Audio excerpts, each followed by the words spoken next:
ఈ రోజుటి ఈ వీడియోనైతే నేను ట్రావెలింగ్‌తో స్టార్ట్ చేసేస్తున్నా. నేనైతే ఒక థింక్ చేస్తున్నాను. వీక్లీ వన్స్ అయినాను డే ఇన్ మై లైఫ్ లాగా పెట్టాలి అని. ఐ డోంట్ నో ఎంతవరకు ఇంప్లిమెంట్ చేయగలుగుతాను అని. థర్స్‌డే హాలిడే ఉండింది కదా! సో, మా ఇల్లేడుపు దేవుడి టెంపుల్‌కి వెళ్దాం అన్నట్టుగా అండ్ లాస్ట్ ఒక వీడియోలో కూడా చెప్పాను సీతి బెట్ట.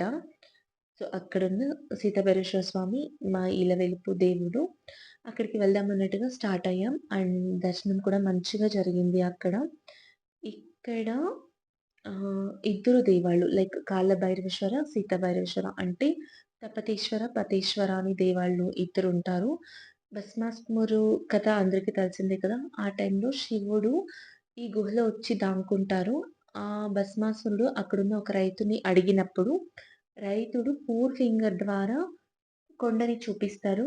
అది శివునికి తెలిసి రైతుని మీద కోపంతో ఒక శాపం పెడతారు. ఆ శాప విమోచనానికి రైతుడు పశ్చాత్తాపంతో అడిగినప్పుడు శివుడు ఫస్ట్ కాలభైరేశ్వర స్వామికి పూజ చేసి తర్వాత నాకు పూజ చేయాలి. అండ్ ప్రతి గోదావరికి లిటిల్ ఫింగర్‌ని కట్ చేసుకోవాలి అని చెప్పి శాప విమోచనానికి మార్గం చూపిస్తారు. అండ్ ఇది ఆహ్, ఒక్కలిగా అంటే రెడ్డీస్ అని చెప్తాము గదా! వాళ్ళ ఇంటి సాంప్రదాయం అంటే రెడ్డి ఫ్యామిలీలో ఉన్న ప్రతి ఒక్కరికి గోదావరి టైంలో లిటిల్ ఫింగర్ కట్ అయ్యేదన్నమాట. బట్ టైమ్ చేంజ్ అవుతూ ఇప్పుడు లిటిల్ ఫింగర్స్ ఏమి కట్ అవ్వవు. జస్ట్ లిటిల్ ఫింగర్‌కి పూలు చుట్టి పూలని కట్ చేస్తారు. సో, మాకు కూడా సేమ్ ఇదే ప్రొసీజర్‌లో చేశారు.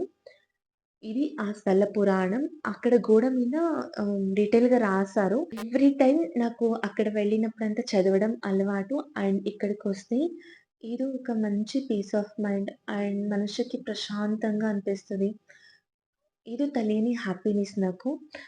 నా most favourite God Baba and obviously ఈశ్వరుడు. సో, చాలా ఇష్టం ఇక్కడికి రావడం.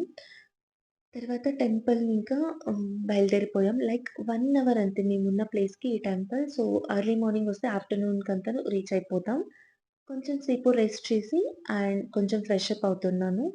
లాస్ట్ వీడియోలో చెప్పాను కదా! గ్రోసరీ షాపింగ్ చేశాము అని. ఏది సర్దుకోలేదు. అలాగే వదిలేసాను. సో, ఇప్పుడు కొంచెం రెస్ట్ చేసిన తర్వాత అరేంజ్ చేసుకుందాం అన్నట్టుగా ఇక్కడ స్టార్ట్ చేశాను.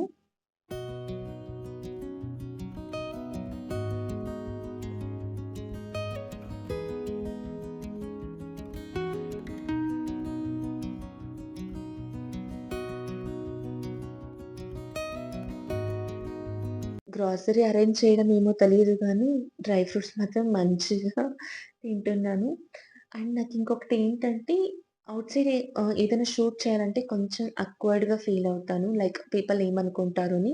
అందుకే నాకు అయినంత వరకు నేను కంఫర్టబుల్‌గా ఫీల్ అయినంత వరకు మాత్రమే క్లిప్స్‌ని షూట్ చేయగలుగుతాను. ఇక్కడ నేను 3 మంత్స్‌కి వన్స్ గ్రోసరీ షాపింగ్ చేస్తాను. లైక్ డీమార్ట్‌లో. నాకు ఇదే best way. And also groceries కూడా నేను ఎక్కువ పాడు చెయ్యను ఇలా చేయడం వల్ల. రిషి హెల్ప్‌తో గ్రోసరీస్ అన్నయ్యను అరేంజ్ చేసేసుకున్నాను. ఈ టైంకి ఈవినింగ్ ఎలాగో అయింది. సో, ఇక్కడ దీపం పెట్టేసుకుంటున్నాను. ఎవ్రీడే రిచువల్ నేను మార్నింగ్, ఈవినింగ్ కంపల్సరీ దీపారాధన చేసుకుంటా. కొన్ని టైమ్స్ మార్నింగ్ మిస్ అయినా కూడా ఈవినింగ్స్ మిస్ అయినా కూడా మార్నింగ్స్ ఎగ్ అయినా అలా తింటాము గదా! అప్పుడు మాత్రం మిస్ అవుతది అంతే. అండ్ ఈ రోజుటి ఈ డిన్నర్‌కైతే నేనిక్కడ రాగి పిండితో స్టీమ్డ్ ఇడ్లీ చేస్తున్నాను. అయినంత వరకు హెల్తీ లైఫ్ స్టైల్‌ని లీడ్ చేయడానికే ట్రై చేశాను.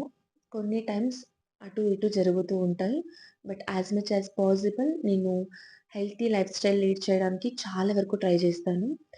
మార్నింగే ఆహ్, వెళ్ళేటప్పుడే నేను మినపప్పు నానబెట్టి పెట్టాను. సో, ఇప్పుడు దాన్ని గ్రైండ్ చేసుకొని ఇడ్లీకి ప్రిపేర్ చేసేసుకుంటున్నాను.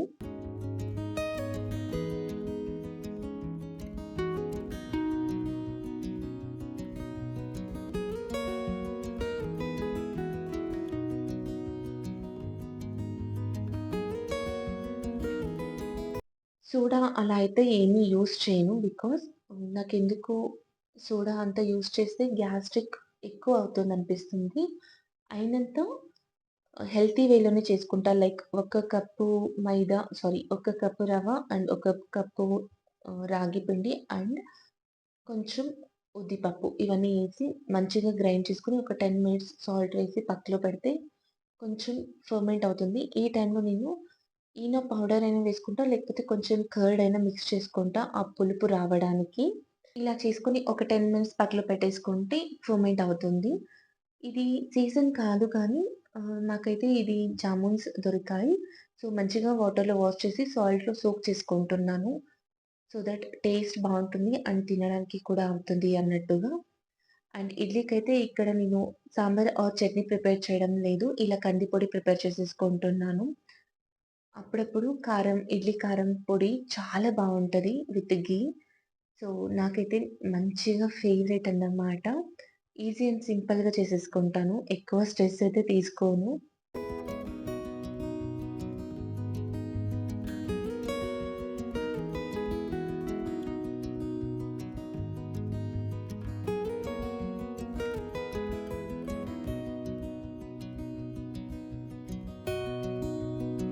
ఛానెల్‌లో ఏదైనా రెసిపీస్ కావాలంటే నాకు కామెంట్‌లో చెప్తే సో, నేను దాన్ని షార్ట్స్‌లో ప్రిపేర్ చేసి పెట్టడానికి ట్రై చేస్తానన్నమాట. సో, 10 మినిట్స్ తర్వాత ఇలా నేను తట్టే ఇడ్లీ ప్లేటొస్తది. ఇది పెద్దగా ఉంటది. సో, దీంట్లో ఒక్కొక్కరికి ఒక్కొక్క ఇడ్లీ సరిపోతదన్నమాట. దీంట్లో ఘీని గ్రీస్ చేసుకొని డైరెక్ట్‌గా నేను స్టీమ్ పెట్టేసుకుంటున్నాను. బ్యాటర్ వేసేసుకొని. ఒక 10 మినిట్స్ ఇది స్టీమ్ అవుతే ఇడ్లీ రెడీ అయిపోతుంది. దీని మీద ఘీ స్ప్రెడ్ చేసుకొని అండ్ పొడి వేసుకొని తింటే చాలా యమ్మీగా ఉంటది. అండ్ టమ్మీ ఫుల్‌గా అనిపిస్తది. అండ్ టేస్ట్ కూడాను చాలా అంటే చాలా బావుంటది. అండ్ ఈ లోపల రిషికి కొంచెం హోమ్ వర్క్‌లో హెల్ప్ కావాల్సుంటే అది కూడా చేసేసాను.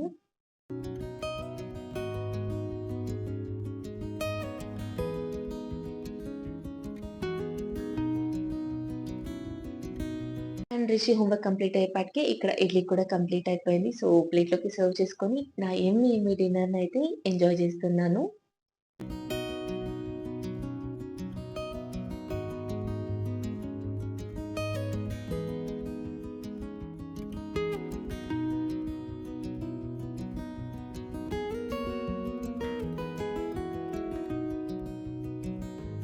చూసారా? ఎంత యమ్మీగా కనిపిస్తుందో. సో, ఇప్పుడైతే నేను సాంబార్ చట్నీ ఏం చేయలేదు కదా! సో, మార్నింగ్‌దే వెజిటబుల్ సాంబార్ ఉంటే దాంట్లోనే నేను, రిషి డిన్నర్ కంప్లీట్ చేసేసాం.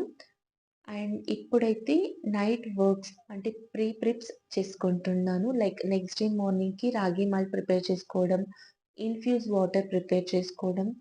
రెగ్యులర్‌గా అయితే ఇన్‌ఫ్యూజ్ వాటర్ తీసుకోను గానీ, weekly twice or thrice infuse water తీసుకుంటాను. సో, ఈరోజైతే నేను తమలపాకు ఉంటది కదా! దీన్ని చిన్న చిన్న పీసెస్ లాగా కట్ చేసుకొని వాటర్‌లో వేసుకుంటే నెక్స్ట్ డే మార్నింగ్‌కి ఇన్‌ఫ్యూజ్ వాటర్ రెడీ అయిపోతుంది. ఇన్‌ఫ్యూజ్ వాటర్ తీసుకోవడం వల్ల మన బాడీలో ఉన్న బ్యాడ్ కొలెస్ట్రాల్ తగ్గేలాగా హెల్ప్ చేస్తది. అండ్ ఈ లోపల రాగి మాల్ట్ కూడా ప్రిపేర్ అయిపోయింది. సో, ఇప్పుడు దీన్ని ఇలాగే వదిలేసి నెక్స్ట్ డే మార్నింగ్ తీసుకుంటా. కిచెన్ క్లీన్ అయిన తర్వాత ఇలా షింక్‌లో ఉప్పు వేయడం వల్ల బ్యాడ్ స్మెల్ అండ్ ఇన్సెక్ట్స్ ఏది రాకుండా ఉంటుంది. సో, ఇది ఒక ప్రివెన్షన్ అన్నమాట. అండ్ నా నైట్ రొటీన్ వర్క్స్ అన్నీ కంప్లీట్ అయిపోయాయి. ఇక్కడితో కూడా కంప్లీట్ చేసేస్తున్నాను. మరొక మంచి వీడియోతో మీ ముందుకొస్తా. Thank you.